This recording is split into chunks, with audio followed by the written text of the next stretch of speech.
আমি আপনাদের আন্তরিক শুভেচ্ছা জানাই, আপনাদের সাফল্য কামনা করি। কারণ যে মাটিতে বীজটা পড়েছিল সেই মাটিটা খুবই খারাপ ছিল, ওটা একটা পাথরের জমির মতো ছিল। সেই জমি আপনারা চাষ করেছেন, সেখানে বীজ লাগিয়েছেন। ওইখানে আমি আপনাদের সাথে আছি।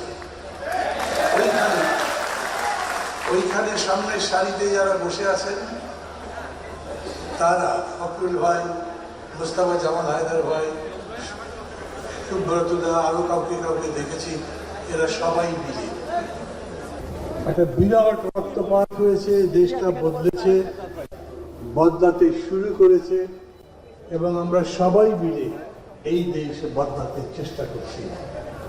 আমি জানি একটু আগে যেরকম করে আপনারা অঙ্গীকার ব্যক্ত করেছেন, আপনারা এসছেন টু স্টে, আপনারা লড়বেন টু লিভ।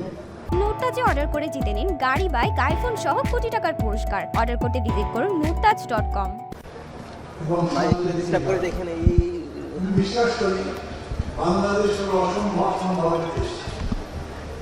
আবার বাংলাদেশ সম্ভবকে অসম্ভব বানানোর দেশ।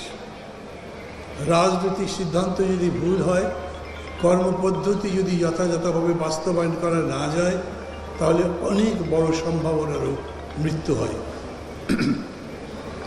যেমন করে সোনার বাংলা গড়বার স্বপ্ন এখন আর কেউ সেরকম করে বলে না, কিন্তু আজ যে নতুন বাংলাদেশ গড়বার স্বপ্ন মানুষের চোখে ফুটেছে স্বয়ংক্রিয়ভাবে, নিজে থেকে, আন্দোলনের মধ্যে থেকে, রক্ত দিয়ে, জীবন দিয়ে, সেটাকে ব্যর্থ হতে দেওয়া যাবে না।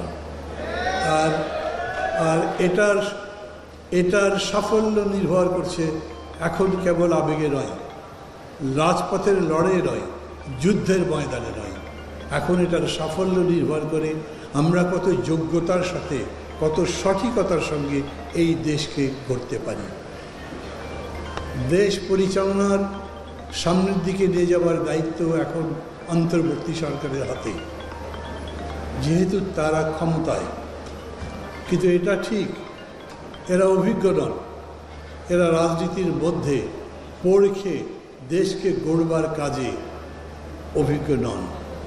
এই জন্য আমি মনে করি বরঞ্চ দেশ গড়বার দায়িত্ব আমাদের, যারা ক্ষমতার বাইরে আছি। এটা যারা ভেতরে আছেন তাদের বোঝা দরকার, যারা বাইরে আছেন তাদেরও বোঝা দরকার।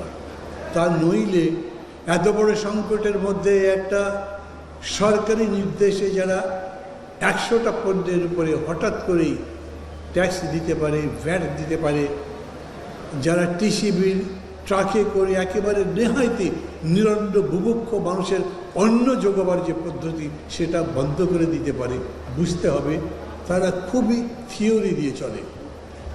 তারা থিওরি চাইতে বড় যে প্র্যাকটিস, যেটা জীবন, সেই জীবন বোঝে না। তারা অর্থনীতির বড় বড় সংজ্ঞা বোঝে, কিন্তু অর্থনীতিতে মানুষের দৈনন্দিন জীবনযাত্রার হিসাব বিকাশ সেটা ভুলে যাবে। দৈনন্দিন জীবনে মানুষ বড় কষ্টে আছে। এই পরিস্থিতি চললে মানুষ সংস্কারেও আর আস্থা রাখবে না। এই যে বলে না, কবিতার মধ্যে আছে, ক্ষুধার্ত শিশু চায় না স্বরাজ, চাই দুটি ভাত একটি দুধ। এইরকম মানুষের মধ্যে সেই আকাঙ্ক্ষা তৈরি হচ্ছে। অতএব আজকের এই সম্মেলন, কনফারেন্স এটাও দাবি করি, আমরা সংস্কার চাই, কিন্তু একই সাথে নির্বাচন চাই। আমরা যত তাড়াতাড়ি সম্ভব, যত যোগ্যতার সাথে সম্ভব সংস্কার করে নির্বাচন চাই, না হলে দেশ আরও বড় একটা সংকটের মধ্যে পড়তে পারে। আমি বিশ্বাস করি এবি পার্টি কেবল আবেগ দিয়ে তৈরি হয়নি।